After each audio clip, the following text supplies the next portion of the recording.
ҷумҳурии Тоҷикистон пас аз ба даст овардани истиқлолияти давлатӣ ба марҳилаи нави инкишофи таърихӣ, бунёди давлати соҳибихтиёр, демократӣ, ҳуқуқбунёд, дунявӣ, ягона ва иҷтимоӣ ворид гардида, баҳри таҳкими ваҳдати миллӣ ва сулҳу суботи комил дар кишвар тамоми соҳаҳои фаъолияти ҳаёти давлативу ҷамъиятиро сафарбар менамояд. Дар ҷаҳони муосир равандҳо ва зуҳуроте мавҷуданд, ки ба оромиву суботи ҷомеа ва тинҷиву осоиштагӣ, инчунин фарҳангу тамаддуни тамоми кишварҳои ҷаҳон таҳдид мекунанд.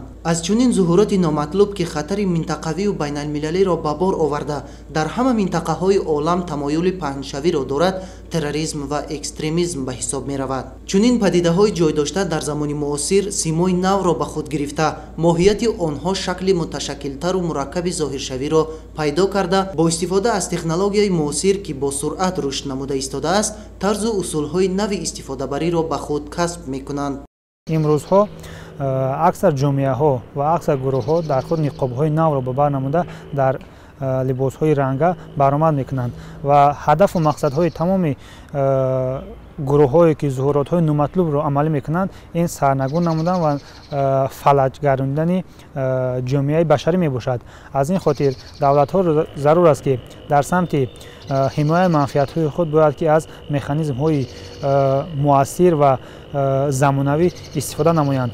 пайдоиш ва рушди босуръати интернет ба сокинони сайёра имкониятҳои зиёдеро фароҳам овардааст. бо дар назардошти унсурҳо, омилҳо ва хатарҳои маъмулӣ ба истиқлолияти давлатӣ, истифодаи ғайримақсадноки шабакаҳои иҷтимоӣ, ки яке аз ҷузъҳои таркибии интернет маҳсуб меёбанд, дар онҳо гурӯҳҳо ва саҳифаҳои алоҳида бо мақсадҳои гуногун таъсис дода мешаванд. вале бархеи ин гурӯҳҳо аз таҳдиду хатарҳо ва мақсадҳои нопоки нуҳуфта холӣ нестанд.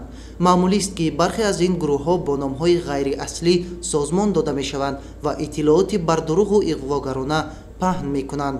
имрӯзҳо теъдоди зиёди истифодабарандагони фаъоли шабакаҳои интернетиро ҷавонону наврасон ташкил медиҳанд. тавассути гурӯҳҳои ифротӣ мағзшӯӣ шудани ҷавонон аз хатари дигари шабакаҳои иҷтимоӣ ба ҳисоб меравад. бахусус бо идеяҳои ғаразнок ва ифротгароёна гурӯҳҳои террористӣ ва экстремистӣ аз шабакаҳои иҷтимоӣ васеъ истифода карда, ба ин васила ҷавонону наврасонро фирефтаи гурӯҳҳои ифротии худ менамоянд. ин боис мешавад, ки ҷавонону наврасон ба содир намудани ҳама гуна кирдорҳои ғайриинсонӣ даст мезананд.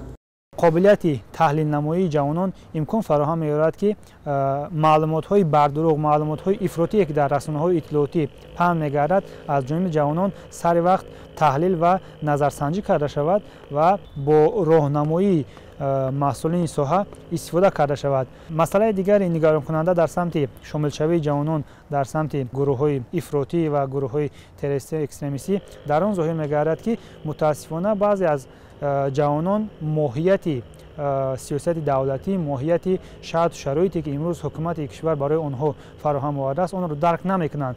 вақте ки гурӯҳҳои террористӣ экстремистӣ аз мушкилотҳои иқтисодию иҷтимоӣ истифода менамоянд ва инро ҳамчун як ангеза барои ҷалби ҷавонон роҳандозӣ мекунанд, ҷавонони мо зуд ба сафи онҳо мепайванданд, зуд суханҳои онҳоро пайгирӣ мекунанду дар сомонаҳои интернетӣ, дар шабакаҳои иҷтимоӣ онҳоро ба таври худ паҳн мекунанд ва таблиғ мекунанд ва мехоҳанд, ки дар густариш ёфтани фаъолияти ҳамин созмонҳои террористӣ экстремистӣ саҳм гузоранд. аммо ҳар як ҷавон бояд дарк намояд, ки ҳеҷ як созмони террористӣ экстремистӣ ба манфиати онҳо фаъолият намекунад. ҳалокати сокинони осоиштаи сайёра, алахусус қисми осебпазири ҷомеа занону кӯдакон, аз ин хатари марговар гувоҳи он аст, ки ин амалу кирдори ваҳшиёна ба касеву чизе раҳм надорад ва ҳамчун василаи амалӣ сохтани ҳадафу мақсадҳои нопок аз ҷониби як гурӯҳи аз фарҳангу маърифат дур, бехират ва ҷоҳилу нотавонбин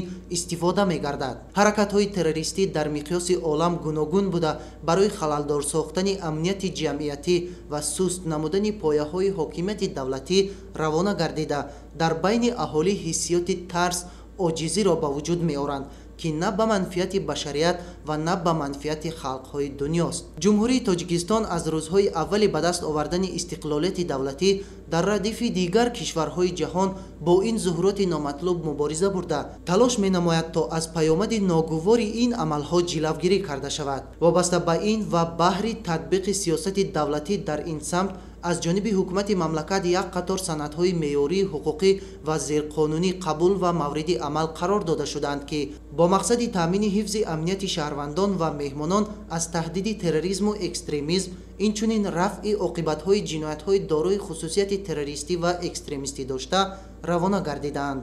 تصمیم پرزیدنت کشور در سمت سال 2024 سال معرفت حقوق اعلان نمودن واقعا هم یک تشبث سری وقتی می باشد و امکان فراهم می آورد که هر یک جوان کشور از چهارچوبه قانونی از معیارهای قانونگذاری در سمت فعالیت حزب و حرکت‌های تروریستی اکستریمیستی سری وقت آگاه شوند و در سمت مبارزه با حزب و حرکت‌های تروریستی اکستریمیستی تصمیم‌های دقیق گیرند. дар баробари ин ҳар як фарди соҳибшуъур ва бо маърифати ҷомеа, махсусан ҷавононро ки қисми асосии ҷамъиятро ташкил медиҳанд, месазад ба ин афкори барғалати чеҳраҳои сиёсии ноаён фирефта нашаванд. дар ҷустуҷӯи омӯзиш аз худкунӣ ва ғанигардонии маърифати ахлоқӣ, ҳуқуқӣ ва сиёсии хеш бошанд, то дар таҳкими суботи комили сиёсии тоҷикистони азиз поягузор бошанд. зеро суботу амнияти давлату миллат, устувории мақоми ҷумҳурии Тоҷикистон дар арсаи байналмилалӣ ва осудагии марзҳои давлатии он барои ҳар яки мо арзиши муҳим ва калидӣ дорад. Фаридуни Субҳон, Маҳмад Саиди Камол, Ахбор.